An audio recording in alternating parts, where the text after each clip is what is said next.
spring, summer, fall, and winter. What is your favorite season?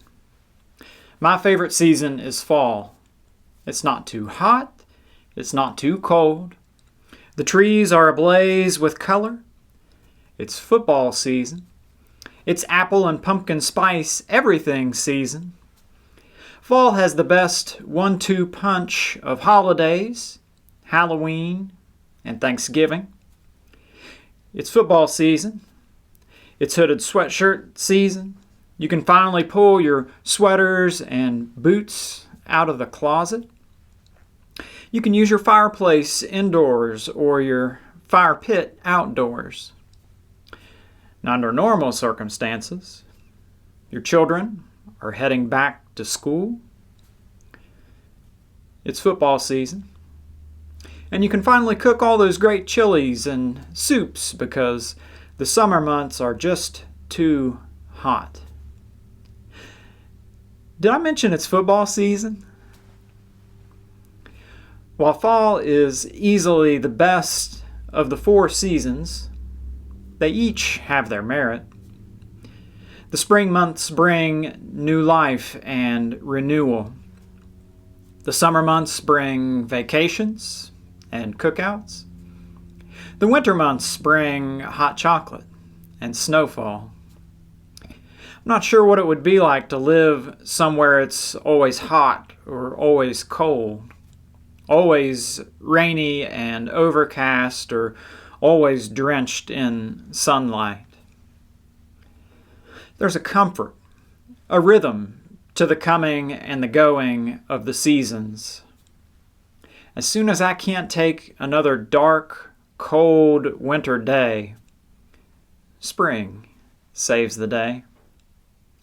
When I can't stand one more 90-degree Missouri summer day, a fall breeze restores my soul. It can be a gift knowing that I will not live in one season forever. As people of faith, we have spiritual seasons. There are seasons of doubt and skepticism, months and years where we are sure our prayers go unheard, where we cannot seem to point to God's presence, and we feel disconnected, apathetic. There are also seasons of great confidence and trust. Months and years where we're intimately aware of God's presence at every turn, where the scriptures leap from the page with newness and life, where we can see all of humanity walking around shining like the sun, to borrow the phrase from Thomas Merton. There are seasons of spiritual birth, new insights and fresh perspectives, and seasons of death, giving up a long-held belief or finding frustration where once was joy. There are seasons of spiritual longing, where the soul hungers and seeks, and seasons of fulfillment, where the soul overflows with goodness and is found.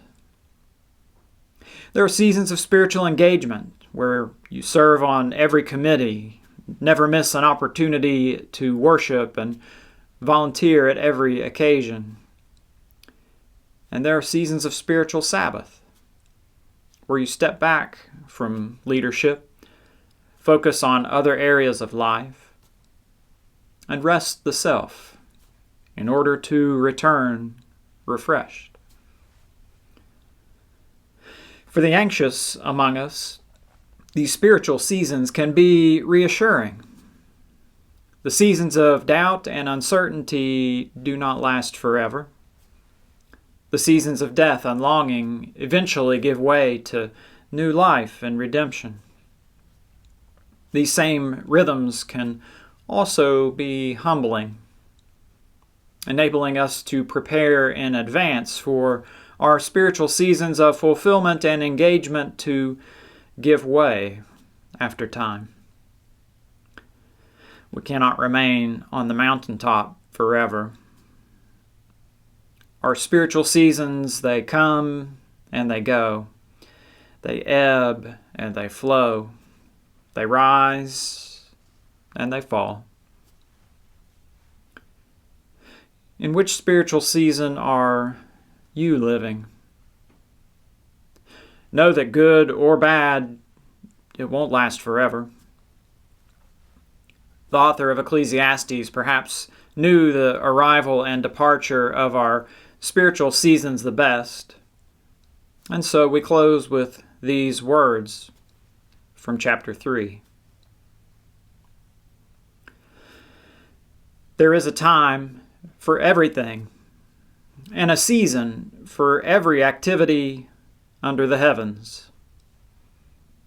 A time to be born, and a time to die. A time to plant, and a time to uproot. A time to kill, and a time to heal. A time to tear down, and a time to build. A time to weep, and a time to laugh. A time to mourn, and a time to dance. A time to scatter stones, and a time to gather them. A time to embrace, and a time to refrain from embracing. A time to search, and a time to give up. A time to keep, and a time to throw away. A time to tear, and a time to mend. A time to be silent, and a time to speak. A time to love, and a time to hate. A time for war, and a time for peace. Go in peace.